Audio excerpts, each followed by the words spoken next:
Voltamos para homenagear Lô Borges, um dos fundadores, junto com Milton Nascimento, do Clube da Esquina. Nome de um álbum clássico, mas também de um movimento de enorme riqueza musical e influência sobre gerações da MPB.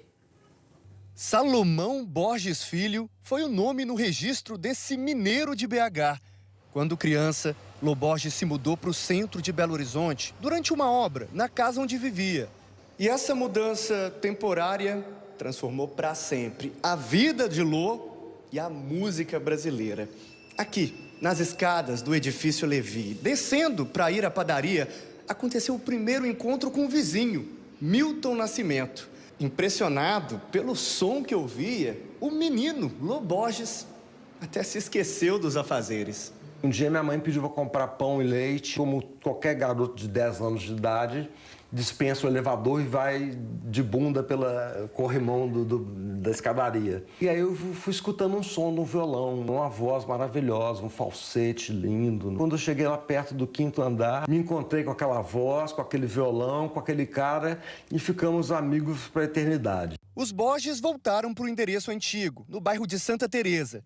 Milton Nascimento, que já não era mais vizinho, continuou frequentando a casa da família. Tocou a campainha lá na casa da minha mãe, era o Milton Nascimento, falando, cadê o Lô? Ah, o Lô tá na esquina, num lugar que eles chamam de Clube da Esquina. Da janela lateral do quarto de dormir, eu vejo uma igreja, um sinal de glória. O Lô ficava na esquina, tocando violão.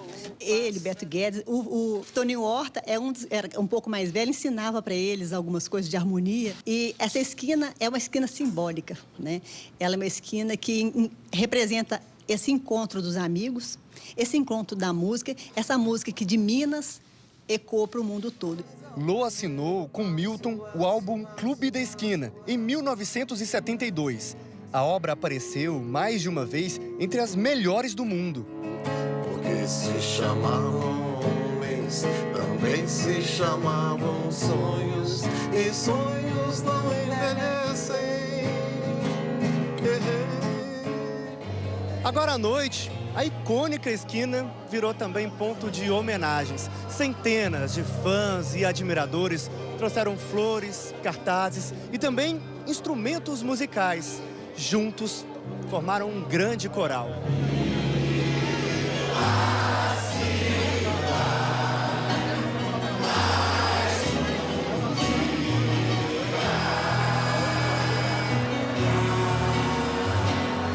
O pesquisador da PUC-Rio, Miguel Jost, destaca a genialidade de Lô Borges. O mais especial, original, assinatura do Lô Borges é a questão da harmonia e da melodia. Tinha ali uma sofisticação harmônica, com uma capacidade melódica, de uma beleza, ao mesmo tempo muito popular, mas que impressionava os maiores músicos do jazz internacional.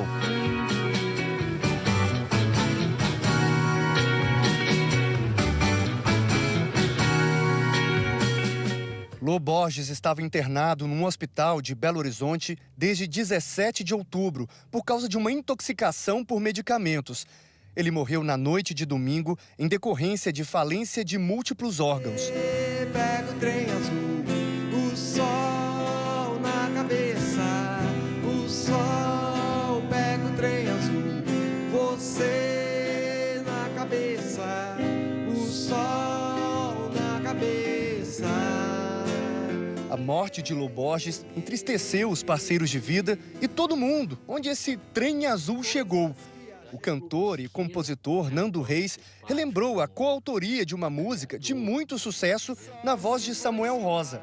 Mal sabia eu, né, que um dia viria a ser, como vinha a ser, parceiro do Lô Borges, numa única canção, né, que é o Dois Rios. E ali eu consigo identificar, né, toda a sofisticação, toda a característica da obra de um compositor muito inspirado e único, que lamentavelmente foi embora tão cedo. Com o Lô foi uma cumplicidade muito grande ao longo dos anos. Vou sentir muita saudade dele, dos nossos papos, das nossas outras paixões, né? Do cafezinho, do cruzeiro, dos Beatles. Vá em paz, meu irmão, e muito obrigado.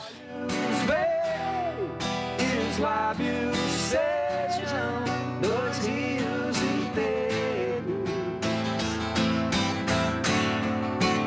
sem direção. Para a gente ter a dimensão do legado de Lô Borges e do Clube da Esquina, a gente conversa agora com o produtor musical e estudioso João Marcelo Boscoli. Boa noite, João. Ótimo ter você com a gente esta noite aqui no Jornal da Globo. Ajuda a gente a entender, de largada, o papel do Lô Borges no Clube da Esquina. Boa noite, Renata. Boa noite a todos. Bom, a música, quando a gente pensa separadamente, né? A harmonia, a melodia e a letra.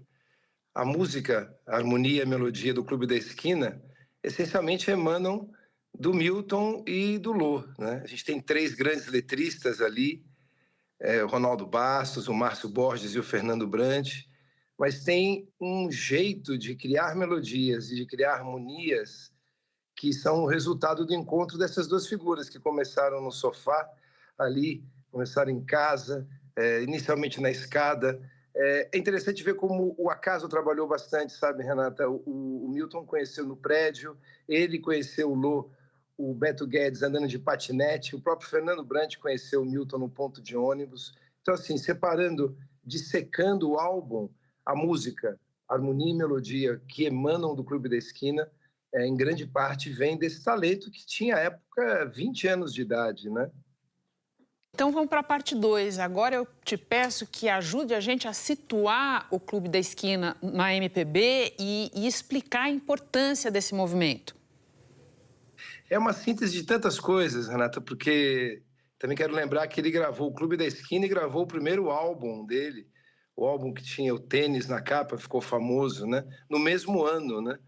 Então, o que você tem ali no Clube da Esquina? Fora esse encontro mágico, né? Essa epifania de pessoas especiais. Você tem a mistura de tudo que tem ali no Brasil naquele instante. Você tem a música de Minas, você tem o canto das igrejas, o barroco, você tem o tambor de Minas, você tem o jazz, a bossa nova, porque Milton, por exemplo, tocava contrabaixo na noite. Agora, todos viram o nascimento dos Beatles, né? De toda aquela movimentação. Então, juntou-se a isso uma psicodelia, algo que não se esperava vir do Brasil naquele momento. Então, é uma síntese única do que é o Brasil e passou a ser uma síntese do Brasil no mundo, Renata, definitivamente, porque são muitas correntes que viraram uma coisa que tem um corpo, que tem uma unidade, uma densidade únicas, né? Você separou, que eu sei, para a gente lembrar e ouvir, Lô Borges gravado, cantado por, enfim, gigantes, de fato, da música brasileira, Elis Regina, Tom Jobim. Vamos falar disso? Elis Regina estava gravando o Trem Azul, né? Música, enfim, dele, e ele estava gravando no mesmo lugar, no Estúdio B, o disco com a família toda, os Borges. Se conheceram ali, pessoalmente, no corredor, ela chamou ele para assistir a gravação. Fora isso, ela cantou uma canção do álbum Via Láctea dele, Vento de Maio, né? E tem um contracanto ali, uma alusão dele mesmo, Lô Borges, cantando Um Girassol da Cor do Seu Cabelo, do Clube da Esquina. Boa. E você vai falar de Tom também, é isso?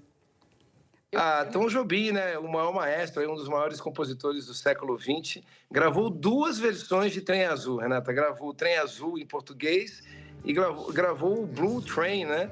Composição, lembrando que a composição é do Lô e do Ronaldo Bastos, que é o produtor musical, além de letrista, do Clube da Esquina, né?